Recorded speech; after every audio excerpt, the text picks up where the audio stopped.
굉장히 똘똘한 속임수를 쓰는 한국말로는 바람까매기인데 내가 얼마나 머리 잘 쓰느냐. 미어캣과 서로 협력하면서 살고 있어요. 나비애벌레는 개미가 주는 정성스러운 음식과 다른 개미 애벌레를 포식하면서 살아갑니다.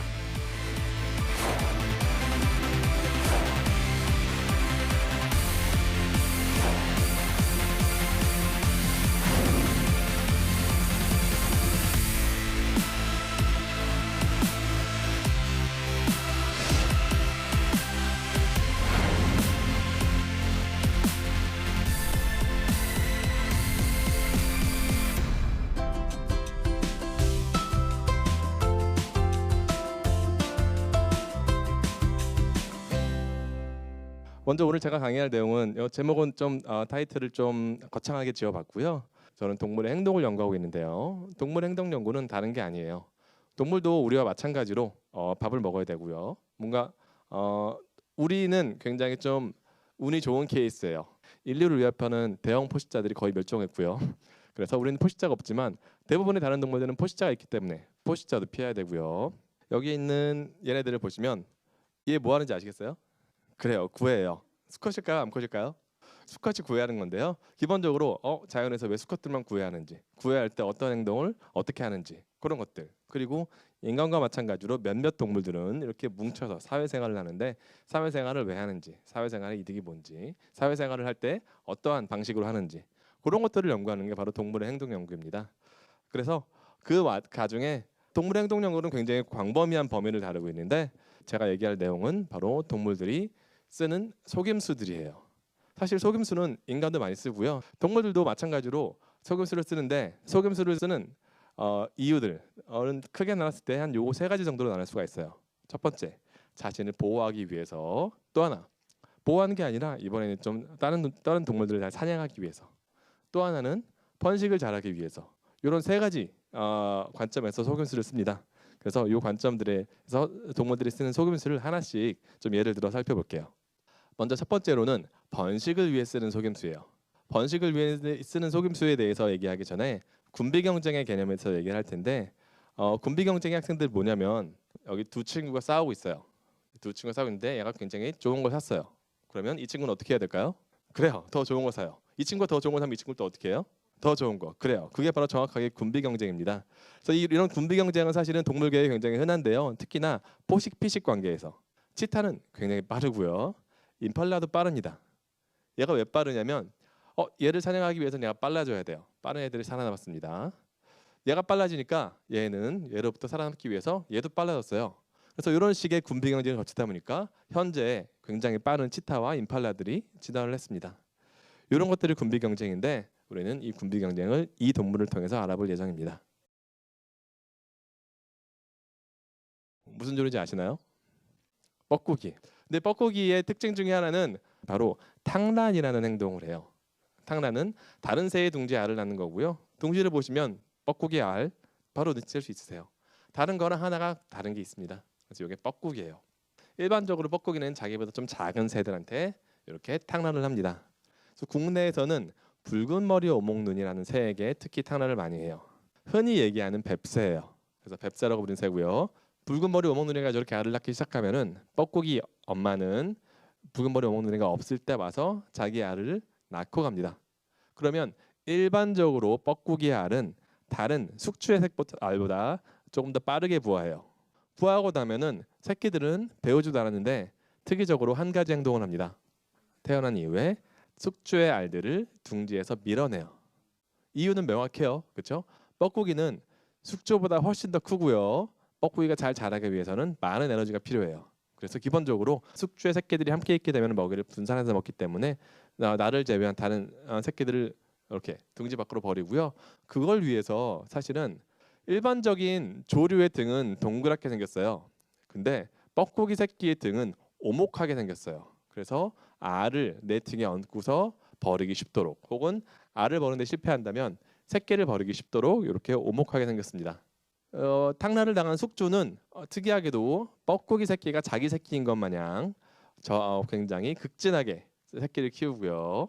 그러면 뻐꾸기 새끼는 왜 탕란을 할까요? 자기 자식인데 자기가 키우면 되지. 탕란을 하는 이유가 뭘까요?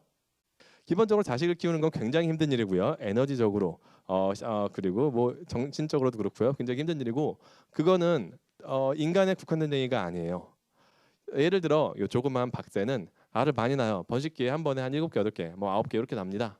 그러면 이 새끼들을 먹여 살리기 위해서 무려 하루에 200번이나 사냥해 가지고 왔다 갔다 하는 이런 노력을 해야 돼요.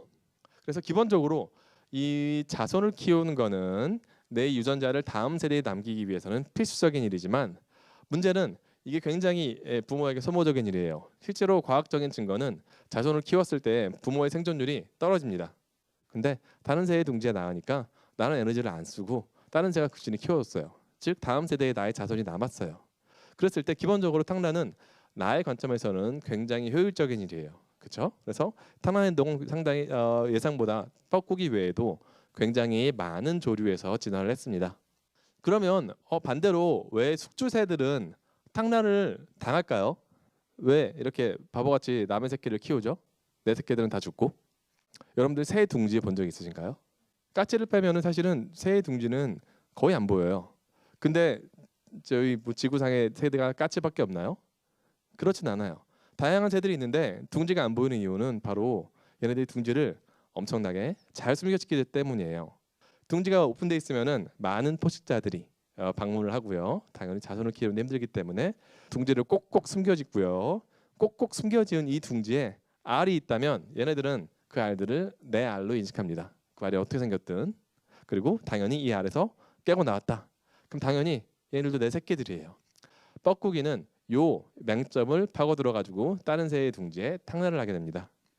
탕란을 했더니 뻐꾸기는 엄청 좋아요. 왜냐? 내 새끼 잘 컸고요. 그리고 뭐 나는 에너지를 알을 낳는 데는 썼지만 키우는데 안 썼어요. 엄청 좋아요. 그렇죠? 반면에 숙주에게는 이거는 거의 재앙이에요. 남의 새끼를 내 에너지를 써서 키워주고요. 더 중요한 건 뭐예요? 내 새끼들이 다 죽었어요. 다음 세대에 내 유전자를 전혀 남길 수가 없어요. 이거는 굉장히 큰 부담이고요. 이런 식의 큰 부담이 결국에 숙주의 방어 행동의 진화를 촉진합니다. 여러분들 숙주라고 생각을 해보죠. 뻐꾸기는 어떻게 막을 수 있을까요? 첫 번째 얘네들 뭐냐면 원래는 자기 둥지에 있는 알들이 자기 알이에요. 근데 뻐꾸기한테 많이 당한 새들은 둥지 안에서 이제 의심을 하기 시작합니다. 그래가지고 내 알과 다른 알이 하나가 섞였어요. 어느 순간. 그랬을 때 알을 버리기 시작해요. 뻐꾸기 알과 숙주의 알은 완전히 다르죠. 그래서 얘네들이 뻐꾸기 알을 인지하고 얘를 버리는 이런 행동이 생겼습니다. 뻐꾸기는 이런 상황에서 어떻게 해야 될까요? 뻐꾸기들은 유럽과 아시아 전체에 퍼져 있습니다. 그래서 지역별로 탕란을 하는 종이 다른데 각각의 지역에서 탕란하는 뻐꾸기들은 각각의 지역의 숙주랑 비슷한 알을 낳습니다. 이게 얼마나 비슷하냐? 위쪽이나 아래쪽 둘 중에 하나는 뻐꾸기고요. 둘 중에 하나는 숙주예요. 여러분들 구분이 가능하신가요? 거의 구분이 안 돼요. 그래가지고 이렇게 숙주가 알을 버리기 시작하니까 뻐꾸기가 알을 의태하기 시작해요. 숙주는 이제 어떻게 해야 될까요? 방법이 없나요? 겉모습은 똑같아도 내용물이 달라요. 그래가지고 새끼가 태어났을 때까지 기다립니다. 새끼가 태어나면은 새끼가 달라요. 그래서 이 다른 새끼들을 버리기 시작해요. 빨리 발견하면 새끼만 버려도 재앙을 피할 수가 있어요. 어차피 알을 버리는 건 새끼이기 때문에. 또 하나, 이미 내가 탕란을 당했어요. 그래서 탕란을 당했을 때 그럼 둥지 내에는 새끼가 몇 마리 남을까요? 뻐꾸기 새끼 한 마리 남아요. 그랬을 때 한 마리가 둥지에 남으면은 그다음부터 이제 둥지를 버리기 시작해요. 내 새끼는 어쩔 수 없지만 뻐꾸기는 안 키워준다 이거예요. 그래가지고 기본적으로 이런 새끼 버리기 행동이 진화를 합니다. 그러면 이제 이 새끼 버리는 행동에 대해서 뻐꾸기는 어떤 대응책을 취할 수 있을까요? 바로 새끼를 비슷하게 만들기 시작했어요. 똑같은 거 아니에요. 왼쪽은 숙주고요, 오른쪽은 뻐꾸기예요. 숙주들이 새끼도 버리기 시작하니까 알뿐이 아니라 뻐꾸기 새끼 역시 숙주의 모양을 따라가기 시작합니다. 뻐꾸기 새끼에서도 변화가 일어나는데 새끼들이 함께 사는 법을 배우기 시작해요. 혼자 남아 죽는 것보다 함께 살아서 덜 먹는 게 조금 더 생존에 도움이 되겠죠. 그래서 이렇게 함께 사는 법을 진화시키기 시작합니다. 숙주는 이제 뭐 해야 돼요? 어떻게 해야 이 뻐꾸기를 막을 수 있을까요? 우선 첫 번째, 뻐꾸기가 이제 아예 얼씬도 못하도록 하는 전략을 써요. 뭐냐? 기본적으로 많은 새들이 특히 번식기에는 영역을 가지고 영역을 보호하는데 특히나 얘네들이 민감하게 반응하는 것들이 까마귀나 맹금류예요. 포식성 새들. 근데 또 하나 민감하게 반응하는 새 중에 하나가 바로 뻐꾸기예요. 연구자들이 뻐꾸기 모형을 갖다 놓으니까 근처에 있는 새들이 공격하는 거고요. 뻐꾸기가 근처에 날아다니면 주변에 있는 새들이 와서 공격하기 시작해요. 그래서 자기 영역권 밖으로 나갈 때까지 내 둥지를 찾지 못하도록, 나한테 탕락하지 못하도록 뻐꾸기를 끝까지 쫓아다니면서 이렇게 자기 영역을 방어하기 시작합니다. 이게 숙주의 방어 전략이에요. 그러면 이제 뻐꾸기의 관점으로 다시 돌아가 볼게요. 내가 근처에만 있어도 숙주들이 나를 공격해서 못 살게 굴어요. 그러면 뻐꾸기는 어떻게 탕란을 해야 될까요? 첫 번째, 알려진 거로는 얘는 뻐꾸기고요. 얘는 뭔지 아시겠어요? 뻐꾸기예요. 근데 뻐꾸기처럼 안 보이죠? 그래서 새들도 얘는 경계하는데 얘는 경계하지 않아요. 요거를 다양성이라 부르는데, 그래서 손쉬운 탕란을 위해서 좀 다른 형태를 가진 뻐꾸기가 나오기 시작했어요. 그래서 이렇게 탕란을 좀 유리하게 만들고요. 또 하나, 왼쪽과 오른쪽 뭐가 뻐꾸기일까요? 맞아요, 왼쪽. 오른쪽은 뭔지 아세요? 매, 맞아요, 새매예요. 네, 새매인데 비슷한가요? 머리에서 얼핏 보면 비슷해 보이겠죠? 그래서 뻐꾸기의 요 무늬와 눈의 노란색 등등 많은 것들이 새매랑 비슷해요. 그럼 이게 뻐꾸기에 어떤 이점을 주느냐? 여러분들 탕란할 때 수컷이 필요할까요? 암컷만 있으면 돼요. 그렇죠? 알만 낳고 오면 되니까. 근데 숙주들이 둥지를 하도 지키니까 수컷이 암컷과 협력해가지고 협력 플레이를 펼치기 시작합니다. 어떻게 하냐? 수컷 암컷 똑같이 생겼어요. 둘 다 매를 의태했어요. 그랬을 때 기본적으로 수컷 뻐꾸기가 이 숙주의 둥지 근처에서 어슬렁어슬렁거려요. 그럼 숙주는 어떻게 해야 될까요? 멀리서 얼핏 봤더니 매 같아. 도망가야 돼요. 어떤 상황이든 둥지가 무지공산을 비워요. 그때 암컷들이 탕란을 하고 오기 시작합니다. 그래서 숙주의 방어 행동에 대해서 이런 뻐꾸기들이 암수가 협력 행동을 펼치는 행동까지 진화를 했어요. 이 숙주와 뻐꾸기의 공진화 양상은 사실 진화적으로 나타난 지 얼마 되지 않았어요. 그래서 현재에도 좀 다이내믹하게 변화할 수 있는 가능성이 있는 그런 관계예요. 그래서 기본적으로 정리하면은 뻐꾸기가 탕란하니까 얘가 알을 버리고요. 그러니까 알을 의태하고, 새끼를 버리니까 새끼를 의태하고요. 둥지를 방어하니까 이렇게 매를 의태하거나 수컷과 암컷이 공동 전략을 펼쳐가지고 탕란하는 이런 군비 전략들이 이렇게 서로를 속이기 위해서 진화한 대표적인 예시가 되겠습니다. 지금부터는 나 자신을 보호하기 위해 진화한 속임수 전략들을 좀 소개해 드릴게요. 속이는 전략들 많은 부분들은 동물의 색채, 동물의 형태에 대해서 알려져 있어요. 동물들이 가지는 세 개의 기능 중에 큰 기능 중에 하나가 바로 보호색이에요. 그래서 보호색 중에 또 가장 많이 쓰이는 전략은 바로 위장이에요. 이 효과적인 위장을 위해서 뭐가 중요할까요? 색깔 좋아요. 또 있을까요? 모양 좋아요. 형태. 그 외에 또 있을까요? 행동도 굉장히 중요한데요. 나왕들 본 적 있으신가요? 많죠. 낮에는 잘 안 보여요. 밤에는 둥글둥글 날아다니다가 얘네들 낮에는 다 숨어 있어요. 특히나 나무 껍질에서 숨은 애들이 많은데, 근데 얘네들이 위장할 때 단순히 형태만 믿고 있는 게 아니에요. 얘네도 위장을 위한 행동을 합니다. 국내에 있는 뭐 줄구름 무늬 가진 나방이라는 나방이고요. 나무 껍질 닮아가지고 이렇게 날려주면은 이렇게 나무 껍질에 앉습니다. 그래서 나무 껍질에 앉은 이후에 좀 시간이 지나면은 날개를 펄럭이면서 움직이기 시작합니다. 움직이면서 어디 가나 봤더니 어떠신가요? 좀 더 위장이 잘 된 자리 같나요? 이런 나방조차도 자신의 위장을 강화하기 위해서 이런 행동을 보이고 있어요. 그리고 동물들의 속임수 전략 중에서 가장 많이 연구된 분야가 바로 요 의태, 미미크리입니다. 그래서 의태는 총 두 가지 타입이 있는데, 한 가지 타입은 베이츠 의태라 부르는데 독이 있는 생물을 독이 없는 생물이 모방합니다. 기본적으로 많은 새들은 얘를 경험하고 나면은 얘도 같이 피합니다. 비슷하게 생겼거든요. 일반화를 합니다. 그다음 많은 곤충들은 특이하게도 올빼미 눈을 비슷한 이런 눈 무늬를 가지고 있고요. 이 올빼미 눈 무늬가 왜 많이 진화했냐면 얘네들의 포식자는 누구일까요? 많아요. 근데 작은 새들이 하나예요. 작은 새들은 누굴 피해야 돼요? 큰 새. 뭐 다양한 뱀도 피해야 되지만 어쨌든 큰 새도 피해야 돼요. 큰 새에 대표적으로 올빼미가 있어요. 그래서 기본적으로 작은 새가 이 올빼미의 눈을 보면은 어떤 기분이 들겠어요? 도주합니다. 기본적으로 이거는 학습하지 않아도 있는 회피 반응이 있어요. 그래서 도주하게 되고요. 이 곤충들은 자신의 포식자가 가지고 있는 두려운 반응을 이용해서 자신을 보호하는 그런 의태가 되겠습니다.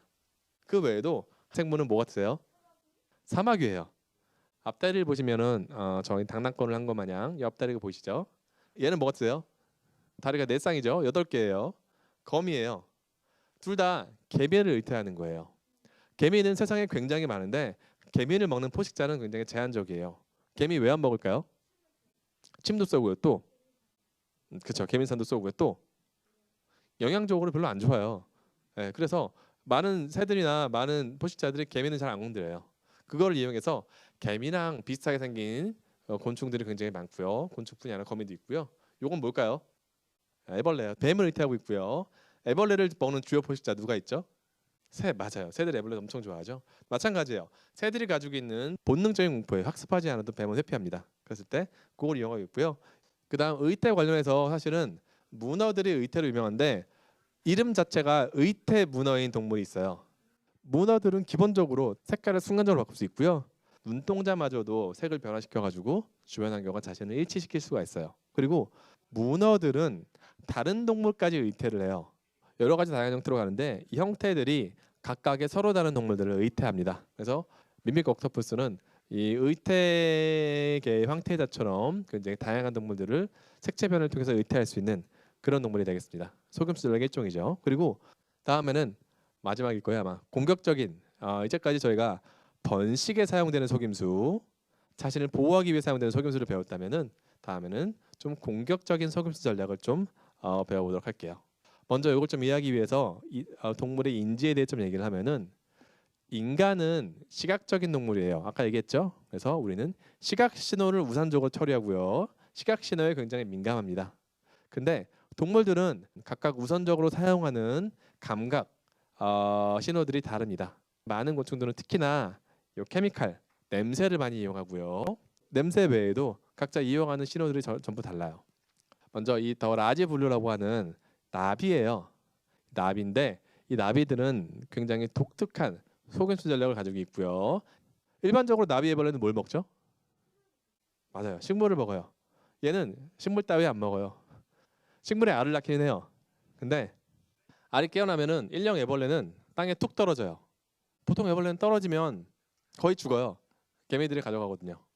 마찬가지예요. 떨어진 다음에 뭐 기어당기면 개미가 발견을 합니다. 그러면 개미가 마찬가지로 데려가요. 근데 저렇게 애벌레를 찾으면 보통 개미들이 이제 먹이 저장하는 창고로 가져갑니다. 근데 얘는 목적지가 좀 달라요. 개미 애벌레들을 키우는 방으로 가져가고요.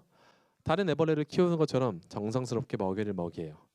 이게 가능한 거는 개미들은 가장 중요한 감각 신호가 뭘까요? 페로몬. 맞아요. 화학 신호인데 저 나비 애벌레는 저 개미 애벌레가 가지고 있는 그 화학 신호를 그대로 가지고 있고요. 당연히 개미들은 속일 수밖에 없어요. 내 새끼랑 똑같은 냄새가 나니까 당연히 내 새끼인 줄 알고 가져가서 키우고요. 나비 애벌레는 개미가 주는 정성스러운 음식과 다른 개미 애벌레를 포식하면서 살아납니다. 근데 스토리가 여기 끝이 아니에요. 문제는 요 애벌레에 기생하는 말벌이 있어요. 근데 이 기생하는 말벌은 이 더 라지 블루라고 하는 애벌레를 특이적으로 기생을 해요. 근데 얘네를 찾아야 돼요. 근데 얘네 지금 어디 있어요? 개미집 앞에 있어요. 그럼 얘는 어떻게 될까요? 이 말벌은 들어가야 돼요. 근데 들어가면 어때요? 개미들은 공격하겠죠. 왜냐면 적이니까. 근데 이 말벌 역시 속임수 전략을 써요. 개미들끼리 소통할 때 쓰는 페로몬을 또 이용합니다. 이번에는 같은 종이 아니라 서로 공격하도록 만들어요. 신호를 교란합니다. 교란 물질을 뿌리고 그 사이에 나비애벌레를 찾아요. 그래서 나비애벌레를 찾은 다음에 나비애벌레 몸에 알을 낳고요. 유유히 개미 둥지를 벗어납니다. 애벌레는 번데기가 돼요. 시간이 지나면 저 번데기에서 나비가 출현하죠. 나비가 부화하죠. 일부 번데기들은 나비가 되지 못하고 아까 말벌한테 기생당했죠. 그래서 말벌이 되어가지고 다시 이 행동을 반복하러 밖에 나가게 됩니다. 그래서 이게 그 화학 신호를 이용한 속임수 전략 중에 하나예요.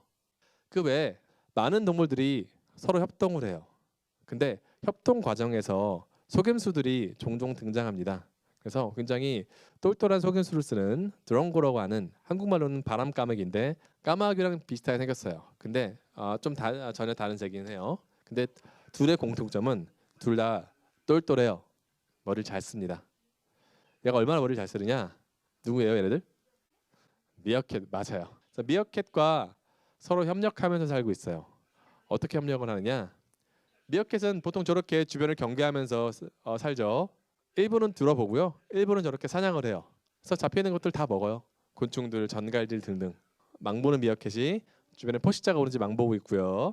드론고도 똑같이 옆에 있어요. 매가 나타났네요. 드론고가 알려줍니다. 미어캣들에게 매가 나왔어. 미어캣은 안전하게 굴 안으로 피해요. 그래서 일반적인 도움을 주는 관계예요. 드론고 좋죠? 자, 다시 매가 사라지고 일상에 돌아옵니다. 근데 미어캣이 먹이를 찾았어요. 드론고가 또 소리를 내요. 아까랑 같은 소리예요. 매가 왔다. 그러면 먹던 먹이를 버리고 미어캣들은 자기 둥지로 돌아가고요. 그 사이에 드론고는 미어캣이 찾은 먹이를 뺐습니다. 미어캣이 다시 나와봐요. 근데 아무것도 없네요. 속임수가 성공했어요. 자, 다시 미어캣이 먹이를 찾습니다. 또 매가 나타났다. 소리를 질러요. 미어캣도 바보가 아니에요. 한 번 속지 두 번 속지 않아요. 그래가지고 이번엔 속지 않습니다. 이번에 또 찾았어요. 소리를 냈네요. 근데 이번에는 미어캣들이 도주하기 시작했어요. 무슨 일을 하는지 알겠나요? 드론고가 망보는 미어캣이 내는 매가 왔다는 소리를 모방해가지고 미어캣들은 다른 미어캣이 낸 소리인지 안 거예요. 그래서 도망갔고요. 망보는 미어캣은 어리둥절하죠. 난 소리 안 내는 데서 도망가니까. 그 와중에 미어캣이 찾은 먹이를 뺐습니다. 이런 전략이 계속 유지될 수 있는 거는 드론고가 미어캣들은 대부분 돕는데요. 근데 이런 전략들을 가끔 쓴대요. 그래가지고 이런 전략들이 계속 유지될 수가 있는 거고요. 나머지는 저희 연구실 연구 소개 조금만 할게요. 저희 연구실 행동생태 연구하고 있고 동물행동 연구하고 있고요. 뭐 특히나 양서류나 곤충 연구 많이 하고 있어요. 어떤 연구하냐? 무단개구리예요. 근데 지역별로 동물들은 많이 다르거든요. 사람도 다르죠. 아프리카의 사람들과 아시아의 사람들 많이 다르듯이 동물도 지역별로 달라요. 그랬을 때 연구해 보니까 내륙에서는 무단개구리가 이렇게 그냥 있거든요. 물에 떠 있어요. 그래서 이렇게 돌에 있고요. 도망가는데 잡으려면 그냥 쉽게 잡을 수 있어요. 얘네들 되게 취약합니다. 제주도 가서 잡으려고 했더니 하나도 보이질 않는 거예요. 그래서 봤더니 제주도에 이렇게 숨어 있어요. 무단개구리는. 저렇게 엉덩이 툭툭 치는데 여전히 자기가 숨어 있는 줄 알아요. 그래가지고 움직이지 않죠. 그래서 이런 식의 뭐 행동 차이를 연구하기도 하고요. 꽃매미라는 곤충이에요. 그래서 얘네들도 속임수 전략인데 평상시에는 위장하고 있다가 공격받으면 날개를 쫙 펼치면서 위협해요. 또 일종의 속임수 전략 중에 하나인데 이런 전략을 연구하고 있기도 하고요. 이런 전략을 연구할 때 어떻게 하냐? 로봇 만들어 봤어요. 그래가지고 이렇게 날개 펼치는 로봇 만들어가지고 새들이 이런 날개를 펼치는 행동에 어떻게 반응하는지 이렇게 연구도 해보고요. 지금 저희 학생이 연구하는 중에 하나가 의태예요. 얘는 거미고요. 깡충거미라고 점핑 스파이더라고 하는 되게 조그만 거미예요. 깡충깡충 뛰어다녀요. 근데 얘네들이 서로 만나면은 이렇게 손을 막 흔듭니다. 그런데 이 깡충거미들이 사실은 이 미소 곤충들, 작은 곤충들에게 굉장히 큰 위협이에요. 그래서 미소 곤충들은 깡충거미에 대한 방어 전략들을 진화시켰는데 그 중에 하나가 이런 전략이에요. 얘는 붉은 꼬마 꼭지나박이라는 나방이고요. 되게 특이하게 생겼어요. 안테나, 앞다리 등등 이렇게 생겼는데 이런 행동도 보시면 걸어다니면서 이렇게 걸어다녀요. 안테나 흔들면서. 그래서 이렇게 붉은 꼬마 꼭지나방이 깡충거미를 의태하고 있는지, 그래서 보호 효과가 있는지 뭐 그런 것들도 연구를 하고 있습니다. 그리고 요거는 제가 캐나다 살 때 찍은 건데 제가 포식자가 되어가지고 메뚜기 쫓고 있고요. 여러분들은 메뚜기의 색깔을 맞춰보시면 좋겠어요. 지금 보셨나요? 메뚜기 도망가는 거? 무슨 색인가요? 갈색, 검은색, 뭐 어쨌든 어두운 색이에요. 근데 얘는 실제로 보면은 이렇게 생겼어요. 속날개만 어두운 색이고요. 실제는 이런 색이에요. 그래가지고 저기 어두운 곤충이 있군라고 따라가 찾다가는 얘를 놓치게 돼 있어요. 왜냐면 얘는 이미 색깔이 바뀌어가지고 주변 배경 색깔 비슷한 색이거든요. 이런 식의 속임수 전략을 통해서 자신을 보호하는 전략을 플래시 디스플레이 부르고요. 저 연구실에 연구하고 있는데 연구를 어떻게 하느냐? 자, 병아리 있고요. 화면에 이렇게 영상 만들어가지고 도주하는 먹이를 주고서 이렇게 도주할 때 서로 다른 색을 보일 때 정말 좀 생존에 도움이 되는지 그런 것들을 연구를 하고 있습니다. 이런 것들도 동물들이 보이는 속임수 전략 중에 하나예요. 그 외에 뭐 카운터 쉐이딩, 여러분들 등 푸른 생선 좋아하시나요? 등 푸른 생선은 배는 하얗고요, 등은 파래요. 왜 그럴까요? 자연에서 항상 빛은 태양에서 오죠. 위에서 오기 때문에 일반적으로 완전 같은 색깔을 위아래 가지고 있으면은 위쪽이 밝아지고요, 밑쪽이 어두워져요. 대표적이죠. 그래서 이렇게 보여가지고 좀 눈에 잘 띕니다. 근데 원래 자기 몸이 한쪽은 어둡고 한쪽은 밝으면은 어두운 쪽을 위쪽으로 향하면은 이렇게 일종의 유니폼한 이런 색깔이 돼요. 그래서 이런 메커니즘을 카운터 쉐이딩이라고 그러는데 물범들, 물개들 보시면은 물개들마다 이런 카운터 쉐이딩의 정도가 다 달라요. 아마도 이런 정도가 다른 거는 얘네들이 뭐 겪는 빛의 양이 다르기 때문에 예상이 되는데 이 카운터 쉐이딩이 서로 왜 다른지 뭐 그런 것들도 연구하고 있습니다. 그래서 기본적으로 동물 색채와 행동들 얘네들이 왜 이런 행동을 하는지 어떻게 진화했는지 그런 것들을 연구하고 있습니다. 네, 제 강연은 여기까지고요. 여러분들 끝까지 잘 들어주셔서 너무 감사합니다.